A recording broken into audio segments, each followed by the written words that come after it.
আসসালামু আলাইকুম। আবারও আরেকটা ভিডিওতে কথা বলার জন্য আসলাম।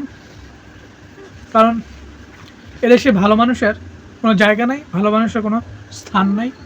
এই দেশে থাকবে চোর, বাটপার, খুনি, দর্শনকারী এবং মামলাবাজ, হামলাবাজ, লুটপাট করা, চাঁদাবাজি করা এইসব লোকেরা তারা এই বাংলাদেশের জমিনে তারা রাজত্ব করবে, তারাই থাকবে, তাদেরই সুন্দর জীবনযাপন হবে। আর যারা ভালো মানুষ, দেশপ্রেমী, তারা থাকবে না, তারা হয়ে যাবে রাজাকার, তারা হয়ে যাবে দেশদ্রোহী, তারা হয়ে যাবে পাকিস্তানি। যারা দেশের ভালো চায় আর দেশের মানুষের জন্য যারা কাজ করে, তারা সবচেয়ে সমাজের খারাপ মানুষের উপাধি পায়, যেমনটা পূর্বতে হয়ে আসছে, এখন হয়ে আসতেছে। আমার মনে বিশ্বাস ছিল যে জামায়াত ইসলাম যদি ক্ষমতা আসতে পারতো, তারা দেশটাকে 100% না হোক 50%, 5 বছরের মধ্যে দুর্নীতিটা এগুলো কমিয়ে আনতো। যে কথা এটা না, কথা হচ্ছে দেশ দেশ যে ছাড়লেন সেই নবীন পাঞ্জাবির মালিক। দুর্ভাগা জাতি আমরা, আসলে সত্যি আমরা দুর্ভাগা জাতি। উনি পাঞ্জাবির দাম কম রাখাতেই ওনার দোকান বন্ধ করে দিয়েছে।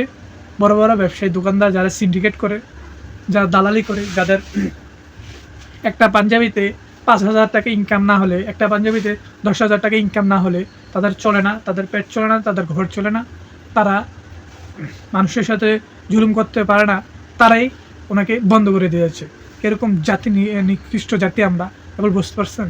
আমি আগের থেকে বলি, আমাদের সরকার কোন দিকে খেয়াল রাখা উচিত ছিল, উনি ওই দিকে না রেখে উনি কোন দিকে রাখছে। এ দেখছেন, এই 1.5 মাস উপর হয়ে গেছে উনি সরকার হয়েছেন দালালদের বিরুদ্ধে, চোরদের বিরুদ্ধে, টেন্ডারবাজির বিরুদ্ধে, চাঁদাবাজির বিরুদ্ধে, সিন্ডিকেটের বিরুদ্ধে একটা কথাও বলে নেই। কথা বলতে দেখছেন, কথা বলে নেই। কীভাবে বলবো, সে নিজে তো একটা সিন্ডিকেট করেন, সরকার গঠন করছে, আমরা সকলে জানি। মানতে হবে। আপনি যদি বিএনপি করেন ভাই, মানতে হবে। আপনি যদি আওয়ামী লীগ করেন ভাই, সত্যটা বলে যাবেন, অন্তত সত্যটা বলে সত্যের পাশে একটা হলে কমেন্টস করবেন বা সত্যর পথে থাকবেন। মিথ্যার পথে থেকে, তালি দেওয়ার থেকে সত্যের পথে চুপ থাকা সবচেয়ে উত্তম, সবচেয়ে ভালো কাজ আমার মনে বলে আর দিল বলে। আপনি যে দল করেন না কোনো, দেশ আগে, দেশের মানুষ আগে, দেশের সিস্টেম আগে, দেশের আইন আগে। কিন্তু আমাদের দেশের আইন নেই, ভালো মানুষের দাম নাই। সত্য কথা যায়, ভালো মানুষ ওসমান হাদি ছিলেন, দেশপ্রেমিক ছিলেন, ওনাকে মেরে ফেলছে। আজকে একটা নিউজ হলো, একটা নিউজে দেখি না, অনেকটাই নিউজে দেখছি যে ওসমান হাদিকে মারার জন্য মির্জা আব্বাস 50 লক্ষ টাকা দিছে ফয়সালকে। জানি না কথাটা কতটা সত্য, নিউজটা কতটা সত্য, কিন্তু আমার মতে ঠিকই আছে। এই মির্জা আব্বাস ঠিকই করছে, মানে ঠিক করছে বলতে কি, ফয়সালকে টাকা দিই, এটা সত্য হবে কোনো একদিন, সত্য একদম প্রমাণিত প্রুফ হয়ে বাংলাদেশের মানুষ দেখবে।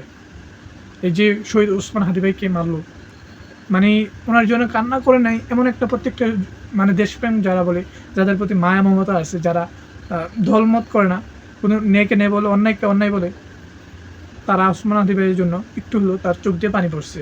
তা মানুন আর না মানুন, যে জাতি ভালো মানুষকে মূল্যায়ন করতে পারে না, সে জাতি আমরা কীভাবে সুন্দর দেশ চাই, স্বাধীন দেশে কীভাবে আমরা সুন্দর দেশ চাই।